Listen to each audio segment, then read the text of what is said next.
brought to you by Silver Pumps. Top quality और consistent performance के लिए सिर्फ सिल्वर पंप्स नाम याद रखना। बगल में झारखंड के अंदर डोमिसाइल लागू है।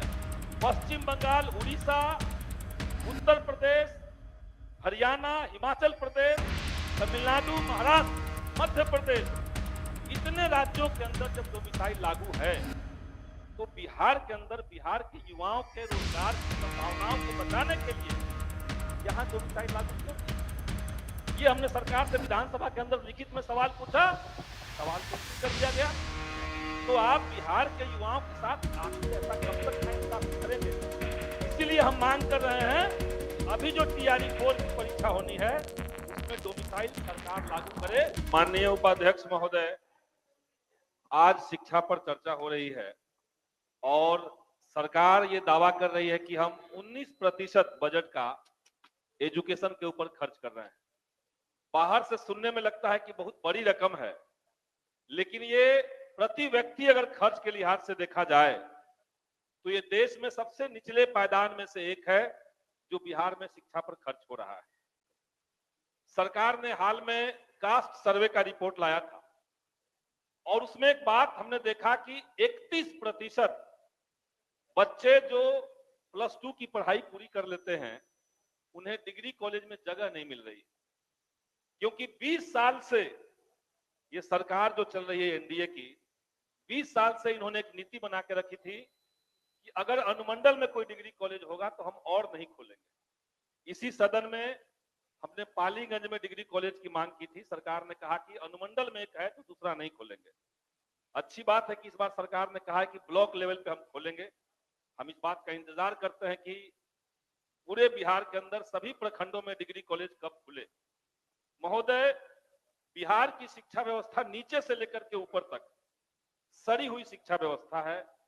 पढ़ाई लिखाई का जो क्वालिटी है वो कचरा है, और जिस राज्य के अंदर शिक्षा ठीक नहीं होगी निश्चित तौर से वहां पर परीक्षा ठीक नहीं हो सकती। हाल में बिहार में बीपीएससी की 17वीं परीक्षा हुई। 4 साल से अभ्यर्थी आंदोलन कर रहे हैं। 13 दिसंबर को जो परीक्षा हुई थी महोदय, उस परीक्षा का समय था 12 बजे से लेकर के 2 बजे तक, लेकिन 1 बजे हमने देखा कि सोशल मीडिया पर उसका पेपर वायरल हो गया, पेपर लीक हो गया। कई सारे सेंटर्स पे जयमन काम नहीं कर रहे हैं, अभ्यर्थी आंदोलन करते रहे, सरकार उन पर लाठियां चलवाती रही और हमारे मुख्यमंत्री कान में तेल डाल करके सोते रहे। किसी पे कोई जवाब अभी तक नहीं आया। 2 परीक्षाएं हो गई, 13 दिसंबर को और 4 जनवरी को। 2 परीक्षाओं में कॉमन रिजल्ट, जब आयोग ये कह रहा है कि हम नॉर्मलाइजेशन नहीं करेंगे, तो कॉमन रिजल्ट आखिर किस मेथड से दिया गया ये आज तक किसी को पता नहीं चला, हम लोग को नहीं बताया गया। कैसे आपने कॉमन रिजल्ट दे दिया? 13 दिसंबर की परीक्षा में जितने बच्चे बैठे उसमें से 6% बच्चे उत्तीर्ण होते हैं, लेकिन 4 जनवरी की परीक्षा में जो बच्चे बैठे उसमें 20% उत्तीर्णता का प्रतिशत है। महोदय, ये इतना बड़ा गैप कैसे आ गया? यानी शुरुआत से लेकर के अंत तक मल्टी लेयर्स गड़बड़ियां बीपीएससी की परीक्षा में हुई है, और इसलिए हम सरकार से कहेंगे कि उस परीक्षा को रद्द करके आप री एग्जाम कराइए। बिहार के युवाओं के साथ, उनके भविष्य के साथ खिलवाड़ बंद होना चाहिए। बिहार में महोदय शिक्षक बहाली अब बीपीएससी के माध्यम से हो रहा है। जब TRE 1 हुआ, इसी सदन में हमने मांग की थी कि उसमें डोमिसाइल नीति लागू होना चाहिए। सरकार ने विज्ञप्ति के समय डोमिसाइल लागू किया था, लेकिन हमारे माननीय मुख्यमंत्री को अचानक से ये खुमार आया कि अब इन्हें प्रधानमंत्री बनना है। डोमिसाइल 10 दिन के बाद उसको विड्रॉ कर लिया गया, वापस ले लिया गया। अभी TRE 3 का जो परिणाम आया महोदय, TRE 3 में 1 to 5 के जो टीचर नियुक्त हुए हैं उसमें से कुल पद 1 से 5वीं तक कक्षा के शिक्षक 7,440 जो टीचर नियुक्त हुए हैं, उसमें 6,099 टीचर जो हैं वो दूसरे राज्य के हैं। आप समझिए कि ये जो आंकड़ा बिहार के अंदर आ रहा है, बगल में झारखंड के अंदर डोमिसाइल लागू है, पश्चिम बंगाल, उड़ीसा, उत्तर प्रदेश, हरियाणा, हिमाचल प्रदेश, तमिलनाडु, महाराष्ट्र, मध्य प्रदेश, इतने राज्यों के अंदर जब डोमिसाइल लागू है तो बिहार के अंदर बिहार के युवाओं के रोजगार की संभावनाओं को बचाने के लिए यहां डोमिसाइल लागू क्यों नहीं? ये हमने सरकार से विधानसभा के अंदर लिखित में सवाल पूछा, सवाल कैंसिल कर दिया गया। तो आप बिहार के युवाओं के साथ आखिर ऐसा कब तक नाइंसाफी करेंगे? इसीलिए हम मांग कर रहे हैं कि अभी जो टीआरई 4 की परीक्षा होनी है उसमें डोमिसाइल सरकार लागू करे। ये जो विभत्स आंकड़े आ रहे हैं बिहार के अंदर, ये खिलवाड़ बिहार के युवाओं के साथ बंद होना चाहिए। एक शेर है महोदय कि वो जो बेचते थे दर्दे दवाए दिल, वो अपनी दुकान बढ़ा गए। सरकार ने कहा कि हम टीआरई 3 में 87,774 पदों पर बहाली करेंगे। अभी 2 दिन पहले उसकी जो ज्वाइनिंग हुई है 51,300 कुछ पद पर ज्वाइनिंग करवाया गया है। 10,000 से ज्यादा बच्चे ऐसे हैं जिन्होंने परीक्षा के दौरान अपने फॉर्म में प्राथमिकता दिया था कि हम किस में ज्यादा मेरा चॉइस है, तो प्राथमिकता आपने ले लिया, लेकिन एक ही बच्चे का आपने 3-3 जगह रिजल्ट दे दिया है। झांसा दे रहे हैं आप बिहार में रोजगार के नाम पर, और बड़ी संख्या में बच्चे जो हैं वो कट ऑफ के अंदर आकर के केवल एज के चलते या एक नंबर से बाहर हो गए। 87,000 बहाली निकल रही है और 51,000 पे ज्वाइनिंग हो रही है। इसीलिए सरकार टीआरई 3 में सप्लीमेंट्री रिजल्ट दे।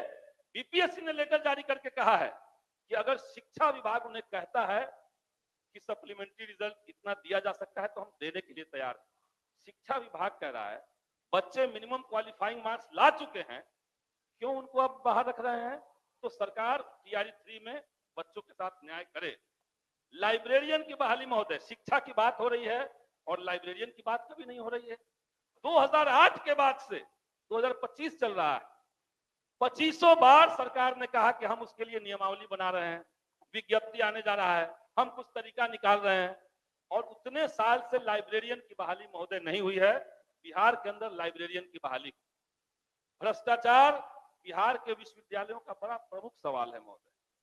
पाटलिपुत्र विश्वविद्यालय, यहां पे बिहार यूनिवर्सिटी एक्ट 1976 उसके एक्ट का उल्लंघन करते हुए कई जगह पे प्रिंसिपल की नियुक्ति गलत तरीके से की गई है।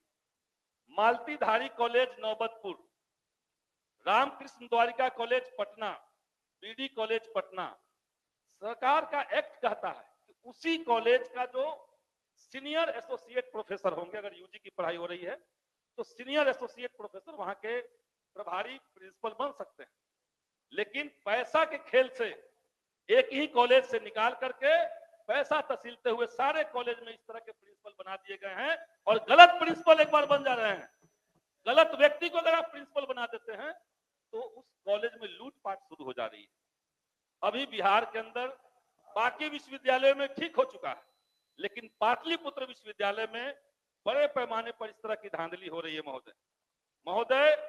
टीचर का ट्रांसफर का एक महत्वपूर्ण सवाल इस सदन में चर्चा हुआ था। 2020 के सेवा शर्त नियमावली में सरकार ने कहा कि हम करेंगे, तब से अभी तक सॉफ्टवेयर खेला जा रहा है महोदय। कम से कम महिलाओं को और दिव्यांग टीचरों को आप तत्काल गृह जिला में उनके चॉइस के अनुसार, ताकि वो अच्छे से पढ़ाई कर सके, आप ट्रांसफर करवाइए। बिहार के अंदर महोदय अभी सरकार ने कहा कि हम सारे प्रखंडों के अंदर डिग्री कॉलेज खोलेंगे। आपके पास पहले से टीचर कम है, कॉलेज के अंदर 40% फैकल्टी के पोस्ट खाली पड़े हुए हैं। ये बहाली हो जाएगी इसके बावजूद कि हम बात कर रहे हैं। आपके पास पहले से पोस्ट खाली है, आप डिग्री कॉलेज खोलने की भी बात कर रहे हैं। तो जो गेस्ट टीचर हैं जिनका अपॉइंटमेंट यूजीसी रेगुलेशन के मुताबिक हुआ, रोस्टर का पालन करते हुए हुआ, बिहार सरकार ने 1984 में उनको परमानेंट भी किया था, बगल में उड़ीसा ने किया, हिमाचल प्रदेश ने किया। तो बिहार के अंदर अभी जो गेस्ट फैकल्टी हैं, उन जो 5 से 6-7 साल 8 साल से लगातार काम कर रहे हैं, शैक्षणिक और गैर शैक्षणिक काम कर रहे हैं, उनको सरकार परमानेंट करने का व्यवस्था करे। ये हम सरकार से महोदय माननीय सदस्य, अब आपका समय हो गया है। बस एक बात और कहेंगे महोदय कि इसी सदन के अंदर हमने एक बार और मुद्दा उठाया था। बिहार के स्कूलों के अंदर सरकार ने आउटसोर्सिंग एजेंसी का एक मेथड बनाया था। माननीय मुख्यमंत्री महोदय के बहुत दुलरुआ आईएएस थे के पाठक जी, बगैर टेंडर के महोदय पूरे जिले में एक एक कंपनी को अलॉट कर दिया गया। सारे पोस्ट को अपॉइंटमेंट के लिए भी, सर्विसिंग के लिए भी, सप्लाई के लिए भी कंपनी दे दिया गया महोदय। अब उस तरीके से जो बहाल लोग हो गए, अचानक से हम देख रहे हैं कि उनको निकाला जा रहा है। अगर उनको निकाल रहे हैं इस आधार पर कि उनकी बहाली गलत हुई है, तो जो व्यक्ति ने बहाल किया उस पर कार्रवाई क्यों नहीं हो रही है, ये हम सरकार से महोदय पूछना चाहेंगे। अब आप अपना आसन ग्रहण करें। महोदय, आउटसोर्सिंग एजेंसी के बारे में एक बात माननीय सदस्य श्री प्रथुम कुमार मांझी महोदय, 1 मिनट मेरा बचा हुआ है महोदय। एक बात और कहेंगे कि यह आउटसोर्सिंग एजेंसियों का जो मकरजाल है महोदय, बेल्ट्रॉन ने सरकार को एक चिट्ठी दिया था सामान्य